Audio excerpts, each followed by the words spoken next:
This recognition likewise belongs to those who were martyred for their human rights work, whose names are etched in our memory and in our resolve. It also belongs to all those who languish in jail today. Many are the political prisoners, most of whom are victims of trumped-up charges, penalized by the state for their political beliefs and for their commitment to uphold human rights, to call for justice and peace, to defend our democracy and national sovereignty.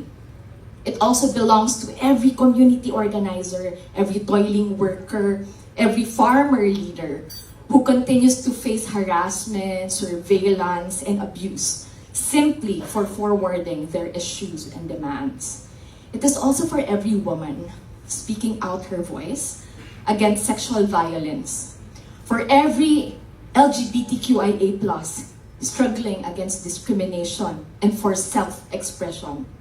This is also for every child rights advocate pushing for the right of every child, for their views to be heard and represented in matters affecting them. I offer this recognition to all of you. And this recognition is really a testament to our collective effort, our shared commitment, and our unbreakable resolve. My own journey to this moment was not paved with easy speech. I grew up with stuttering. But in that struggle for fluency, I learned the profound significance of raising my own voice. I learned that a voice alone can be very fragile, but the voice raised alongside others becomes a thunderous chorus that cannot be silenced. That lesson deepened in the halls of student leadership from high school to university, kaway-kaway sa mga BSR dito at active sa kanilang mga iba't ibang student and youth organizations. I saw how youth activism was crucial not just in shaping campus policies, but also demanding accountability in national affairs. I had the privilege of serving as a youth party list representative where we waged and won a historic fight. The fight for free public higher education, and that victory was not won from the halls of Congress alone. It was forged in campus walkouts. Marami siguro dito nakisigaw at sumama sa pagmarcha para sa libreng edukasyon.